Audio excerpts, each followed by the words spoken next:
Cool. All right. Go team. Debate recap. Let's do it.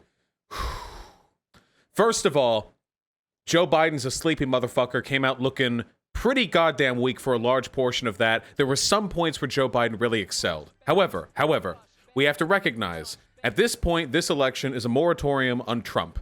Trump, COVID, the economy, but most of all, Trump. That's all anyone's talking about is Trump. Nobody talks about Joe. People don't even talk about COVID that much these days. It's mostly Trump. So how did Trump do? Well, frankly, I think Trump did really, really bad. The issue is he didn't look like as much of a confident bully as he did back with Hillary Clinton. He looked like more of an impetuous child. He argued with the moderator a lot. Now, I don't think Joe did particularly well. I think that Trump, however, and his behavior did not make anyone who wasn't already in favor of Trump want to vote for Trump. If we're looking to appeal to a moderate base here, if we're trying to throw in towards the center, Trump really did look like a crazy lunatic. Now, that's not going to unseat his followers because his followers are crazy lunatics. But those times where Trump was like arguing with the moderator or like nonstop insulting, but not even like a lot of them weren't even good digs. He just did come off looking unhinged. So did Trump succeed in an effort to expand his voter base? I think he didn't. And in that respect, I think that Joe won. Not because Joe did good, but because Trump is completely liquid-brained, and he's incapable at this point of appealing to anyone other than an increasingly narrow range of political extremists. In terms of what Trump actually advocated for, holy shit, dude. Well, I mean, we can fact check that if you want. Snopes has been live tweet fact checking all that crap. Obviously, Trump lied about just about everything, but you already knew that. If you watch this channel, if you listen to what I have to say, you know that Trump lies habitually. In fact, one of his objectives is, I don't know if he does this intentionally or if he's just like a sicko lying narcissist for its own sake. But one of the goals of a fascist regime or of a fascist interlocutor is to disorient you. You know, it's like what Sartre wrote on anti-Semitism. That is to say, the goal of the anti-Semite is not to engage with your words, but rather to banter, to play, to intimidate, to posture, you know? And that's what Trump does. And by lying, he indicates confidence to his voter base, you know? People who like Trump don't care if Trump lies. They don't care. They don't care if Trump lies. You guys know that, right? You know that, right? No, Trump supporters know he lies all the time. They're not all that caught up. Maybe some of them are, but most of them know. The issue is they don't care because it's about winning, not being right. With that being said, Trump did, of course, commit to some pretty worrying statements here. The most of which, by the way, was everyone doing like, dude, disavow far-right militias and white nationalist, extremists. And Trump then didn't. The most he could say was, Proud Boys, stand down and stand by, but something's got to be done about Antifa. Like, oh, man, he actually can. It's funny because Trump over and over and over again said that Joe Biden would not say anything that is far left supporters would impugn him for, but Trump literally will not step against Nazis. He won't do it. He won't do it. When it comes to far-right militias, white nationalists, white supremacists, he won't do it. Because he knows where his base is, you know. White supremacy has never been as rare in the United States as some people like to pretend it is. The idea that we are living in some sort of harmonic post-racial society has been a myth perpetuated by liberals and conservatives. I mean, they're all liberals, of course. But in reality, there are a lot of people in this country. There are leftists who peddle this as well, by the way. Remember how after Trump won in 2016, a lot of lefties were like, well, this wasn't about racism. This was economic anxiety. And there's some truth to that. But let's acknowledge the fact that there are tens of millions of Americans that just fucking hate black people and are terrified of black people. And that's it. And it's not because of some economic anxiety. That may be a factor to the side, of course, but they just desperately, pathetically fear their high school sweetheart slash girlfriend slash wife being dicked down by a virile black man full of, full of seed, and then having to raise the cuckold half black child. That's what they fear more than anything else. White supremacists have been, back in the days when they would lynch black folk, they would castrate them as well, because it's clear what they fear. It all boils down fundamentally to insecurity, and it's deeply pathetic. Racism is almost always, above all else, an expression of insecurity. But whatever the case is, there are a ton of people who are like that. Just horrible racists. And that's Trump's base. It's a huge part of Trump's base. You know, that's a really big chunk of Trump's base, and he's not going to step to those people. Joe Biden accidentally said that the Green New Deal would pay for himself.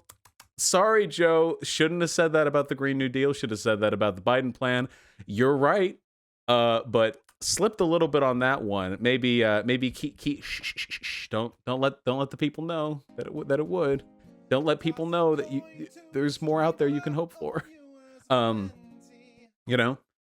of course, then towards the end there, we had Trump saying that his supporters should go physically intimidate other people at the polls. Make no mistake, that's exactly what he was saying. He was saying that his followers should go down at polling stations and observe. What the fuck do you think a random untrained citizen is going to observe and then report to indicate there's some sort of fraud going on? Do you think that when voter fraud goes on, it's like out in the middle of the room, like people are stuffing ballots or something? If you're actually trying to uncover voter fraud, it needs to be done in a far more, rigorous and regimented and structured way. So what Trump was really saying right there, of course, was go and intimidate people at the voter polls. You know, that's obviously what he was talking about. And yeah, here we go. A tweet from 15 minutes ago. Thank you, chat. Volunteer to be a Trump election poll watcher. Sign up today. # Make America Great Again. There you go. See? Literally, right as the debate ends, scheduled for 7:30. So you and all your good old white boys can go over there and take a look at the dark-skinned folk and give them the stink eye as they come on in. And maybe a couple black families worry about the guns you have open carried, hung out your hip, and they go back home and you're doing your job for Trump. Trump did, after all, in his 2016 election bid, list millions of Americans as undesirables who he did not want to be able to vote. And it was a lot of black people. I'll get to that in a future segment. When it comes to Biden, I have never been impressed by anything Biden is or does. I don't think Biden is a particularly impressive person along any metric, save perhaps for how unbelievably attractive he was back when he was young. If you've actually seen a picture of Joe Biden when he was a young strapping man, he is really, really hot. So with that taken out of the running, then I don't otherwise think much of him. There were some elements where I think he performed well. I think that he did well in the climate segment. His best line, I said this, I tweeted this, his best line by far was the suburbs part, where he talked about how he needs to cut it the fuck out with the dog whistles. The suburbs are largely racially integrated. The only people hurting the suburbs are Trump for mismanaging COVID. But there are still and that was good. That was genuinely good. Even if Bernie had done that, I still would say wow, that was really good, Bernie. It wasn't me lowering my standards. Please, he was not that hot. Wait, hold on. Young Joe Biden. Don't doubt my memory, okay? This is don't gaslight me. You kidding? Look at him. He looks like a fucking Chad. I mean, it's an old photo. Or I don't know if button-ups aren't your thing. I think this is a pretty attractive guy. In fact, we'll continue to look at him through the remainder of the segment. So, yeah, Base Joe, thank you. The suburb part was really good. The main issue is that he's sleepy, and that really comes back to bite him in his conversations with Trump. The thing is,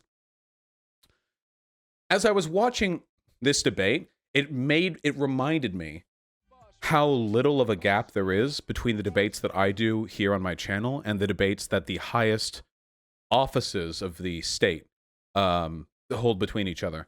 Because that debate literally just felt like I pulled some dipshit up from YouTube chat, you know? Trump acted actually like, if I were to rate all of my debates in terms of like the civility of my opponent, Trump would actually be in the bottom 10%. Like if I could throw him in there, that debate, if I were Joe Biden, like he would be really far to the bottom. I've had calmer debates with that than literal neo-Nazis with crazy, crazy people. But the main issue with people like Trump is a bully. And Trump, like many fascists, you know, relies on the ability to antagonize, to disconcert. And a consistent pattern with people like this is they actually have really, really thin skins. I noticed this with Sargon. If you recall, the first debate I had with Sargon, he got under my skin. I got pretty angry. The second debate, I got under his skin. He got so mad within 10 minutes, he threatened to leave the call. He spent that entire call in a perpetual fit of rage. And after that call was done, he didn't talk about me at all, didn't mention it. And then 6 months later made a video about how he's never debating a bread tuber again because I make money from my debates as a YouTuber. So that what we call that there is a lifelong traumatic injury, or advanced Vosh derangement syndrome, or AVDS. And the strategy here is similar. With Trump, what you need to do is you need to make him feel like shit, forever, preferably. Because Biden is one of the few people who he probably won't drone strike Trump, you know, with his limitless presidential authority. So what Biden needs to do there is make jabs. The easiest one to make is call Trump a child. That is very, very easy to do. Trump acts like a child. Biden could just go like, hey, he keeps talking. He's like a kid, you know, you can't shut him up or something like that. If he said that just once, Trump would be furious. It'd be incredibly easy. Or say like, hey, you know, there's a reason Trump keeps interrupting, like, and keeps calling it the China virus. Everything he does, you know, he's the president. The buck's supposed to stop with him, but he always has somebody else to blame when he talks. Everything's always somebody else's fault. He's like a kid, you know? He just can't accept responsibility. Just keep laying in that child angle. Very, very, very easy to do because it's supported evidentiarily and because Trump acts like a child constantly. But Joe could do that even just a couple of times, I think he could actually break Trump's mental. I think Trump could piss or shit or cum or something. But unfortunately, that's not the world we live in. Joe Biden apologized for calling Trump a clown. In what world?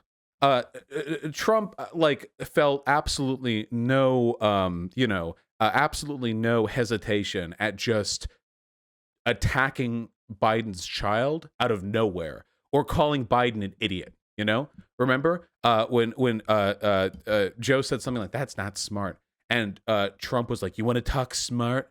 You're a fucking idiot. You graduated last." You know, Biden could have said, "Well, where'd you release? You know, why don't you release your school records?" Trump paid to have those buried, by the way. He called him a clown twice. I think the apology was sarcastic. I don't think it came off. If you're going to make a sarcastic apology, I think that it needs to come a little bit more. The apology was fake, and you know what? I don't think the sarcastic apology rang with the same degree of severity that it necessarily could have. We had that. Also, the fact that Biden didn't bring up Herman Cain when Trump was saying nothing bad came from the Tulsa rally is fucking insane. The bleach comment was really good. Yeah. When he made the inject bleach comment during the COVID-19 segment, when Biden went off on saying like that he lied about this and then that part was pretty good. But yeah, the Herman Cain thing was weird. Like that seems like such an easy dig. It's like a prominent politician died in the exact meeting we were talking about. Whatever the case is, altogether, I do think Biden did better than Trump. And I imagine it's possible that Biden's behavior could attract some undecided voters. But in all likelihood, I think Trump's behavior is going to be what decides, or you know, brings about the impetus for new people to vote. Because let me tell you, Biden's behavior has never inspired me to vote. Not even his nice little soliloquy at the end where he talks about how you got to vote. Trump inspires me to vote. When Trump signaled to QAnon by rambling about how he has everyone's number and how 2016 wasn't a fair election because he's been spied on by everyone and the whole government's out to get him and he has everyone's number, but he's got the plan, he's got his finger on the button, but he hasn't pressed it yet. That came off like a fucking lunatic. Holy shit, that makes me want to vote for Biden. I saw a tweet on Twitter. I think it was from Crystal Ball, which is, you know, if it's a day where I can extract any sort of agreement from something Crystal Ball said, then that's a good one, I think.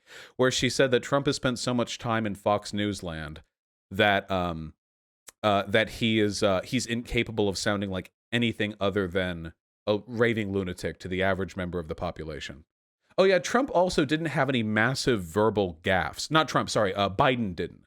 Neither of them did, but Biden didn't have any massive verbal gaffes, which is always a possibility.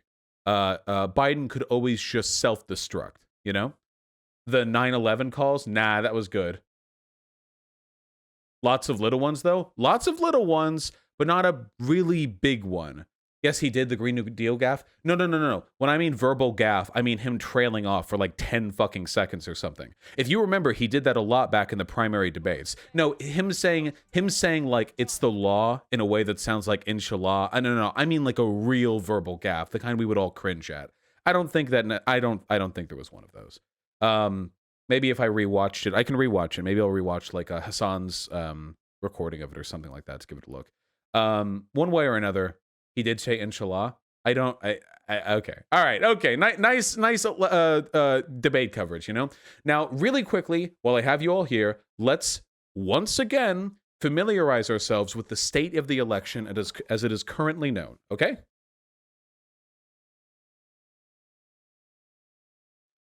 So the gap between Biden and Trump when it comes to the national polling has remained fairly consistent for like nearly a year now. If you take a look at the national forecast currently, they have it at 78 Biden, 22 Trump, which is higher because the last time we looked at it, it was 77 Biden, 23 Trump. So we've got a 1 percentage point change there, which means one of these little blue dots right here in the margin must have been recalculated and swapped over. Oh yeah, if you're watching this right now and you're not subscribed to this channel, you're dead to me, okay? Get on. Well, I have over 20,000 people watching. Hello, I've never had this many people. If you guys should subscribe. I put out quality content, okay? Specifically designed to gird your loins, all right? Get to it. Anyway, seriously though, I love you. Thank you for showing up. I'm not kidding though, seriously. It really means a lot to me. To think that I just started this channel less than 2 years ago and I can get 25,000 people watching me watch our country die is really, really great. I really do appreciate that. It means an unbelievable amount to me, and I'm always thinking about it. But if I talk about it too much, it gets sappy. So yeah. Anyway, we're currently at 2278 Trump Biden. Now let me explain this to you because again, sometimes this information can be misinterpreted. It was oft misinterpreted back in 2016. What this essentially means is that if given the potential range of different outcomes and alterations to the popular vote leanings between now and November 3rd, this is the statistical average that 538 has come up with. However, if we were to have an election right now, today, the 538 people have said that it would not be 22 to 78. It would in all likelihood be 10 to 90. It would be like 90% Biden win. Now, there are a lot of really complicated factors here that need to be taken into consideration. One of the reasons for this difference is because the ambiguity here is the remaining 5 weeks pulls us towards the center. That is to say, the more time there is between now and the election, the more ambiguity there is, and that ambiguity leans the statistical average towards the null outcome. That is to say, a 50-50. But the closer we get, assuming the same odds or the same polling numbers, the odds will switch to our favor more and more and more. The polls will get tighter. The odds will get tighter as well. So with that being said, what does this actually mean? Well, unfortunately, this is merely a representation of the Electoral College outcomes projected based on current polling. However, we have to keep in mind that Trump has made many efforts to interfere with the electoral process, up to and including threatening to just flat out use the courts to challenge heavy swings due to mail-in voting. This is the red mirage thing that people have been talking about, and I've been talking about it for a while, but then chat told me it was called red mirage, and I embarrassed myself because I thought they were actually talking about a different electoral phenomena. But essentially what red mirage refers to is the idea that because Republicans are more likely to vote in person, because they don't fear death, because they have nothing to live for, because they're Republicans, the first day, November 3rd, has a huge swell, a disproportionate swell in Republican votes. Whereas Democrats, who are disproportionately voting in by mail, their votes trickle in more over time. So what will happen is Trump and the Republican establishment will throw their arms up in the air on November 3rd because they'll look good. They may even appear to win on November 3rd. But then, as more mail-in votes come in, indicating an actual Democratic win, they're going to say, this is electoral interference, this is bullshit, this is fucking stupid, this is a coup, and they're going to challenge it, and it's going to go up to the courts, and now there's a 6-3 Supreme Court. So if that reaches the highest office, we might get another Bush-Gore situation, but maybe even worse, possibly. We're on the precipice of what might be the greatest instance of attempted electoral interference in the history of this country. I have a video out saying that Trump is going to attempt a coup, and I do think that is the case. The entire the entire debate we just saw was him posturing to conspiracy, him talking about how the ballots are rigged. He wants his followers to go in and check up on the voting places. Everyone's out to get him. It wasn't a fair election. He's going to use the courts to challenge it. He signaled everything. He signaled his intentions very, very, very clearly. If the United States of America was a developing country in Central America, this shit would be getting us cooed. Like by other countries, this would be like the fucking United Nations would declare Trump an illegitimate political actor, and they would send troops in. Like we are well past the point of an anti-democratic establishment. So our hope here is that Biden wins so overwhelmingly, so massively, that there's no way for Trump's mechanisms of disruption to actually tilt the outcome. If we take a look at this again and the electoral, college and the dividends and the outcome, say these five over here, these 5 Democratic victories, we take into account bias, and these might be swapped over to Trump, maybe even further, maybe even up to here, 10, 12, 15, 20 potential wins out of 100 swapped over to Trump just on account of his power to influence the democratic process. It's possible. It's also possible that he will, like most things in his life, fail utterly, and it'll be a Biden, win, fair and square, and there you go. Oh, that's quite nice. The Proud Boys on Telegram have now posted an image with its logo and Trump's remark. Very good. There we go. I imagine we're going to be seeing quite a bit more violence from them on the West Coast, where I live, over the coming weeks and months. So that'll be fun. By the way, the standby thing actually works pretty well with the QAnon narrative, because the QAnoners think there's some signal that's supposed to be announced by Trump that means that they all do a thing. I don't know. The QAnon mythos is incredibly complicated, but there's some, there's some signal, and then people go out and do a civil war. I don't know. Oh, yeah, no, of course they want to kill black people. Yeah, of course. Anyway, yeah. So this is the position that we're currently in. Thank you, Nate Silver. I am putting together a lot of this info. Follow Nate Silver on Twitter if you can. He puts out a lot of information relating to modern polling. I don't think that Nate Silver's punditry is particularly good, but his statistical analysis is Very good. Oh yeah, the storm has come. Yeah, that's the QAnon signal. The storm has come. Yes, that's the word, right? It'll probably be something else. Trump will say like it's storming today, and they'll think like, oh, that was what he meant, you know. Um. Anyway, yeah. In a couple of hours, or maybe no, in a day or two, we're going to get polls out, which will tell us what the impact the debate has had on the general opinion of both of the political candidates. And we'll see how it is. I imagine very marginal trend towards Biden favorability or nothing at all. I don't imagine Trump will end up looking better there. Soon, I will be doing a stream where I will talk about the knowledge that you can obtain to most effectively cast your vote. And we will take a look at that because it's very important that we win. What do you suggest we do if Trump is actually successful in his coup? Nice try, FBI. You're not getting me to reveal my plans that quickly. We'll talk about that when the time comes. Everyone here should be fearful because fear is a legitimate response to the times that we live in. But fear is not despair. Those are two entirely separate emotions. I would encourage all of you to be very wary, to take account of your surroundings, to be careful, and to deeply love the people around you, and to take precautions that you believe would be necessary if things get worse in this country.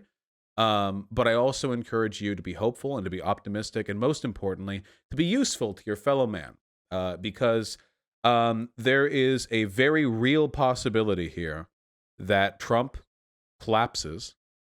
Maybe literally. Dude's not in great shape. He's pretty old. And there will be a vacuum we can take advantage of. That's what we can hope for through legal electoral means, of course.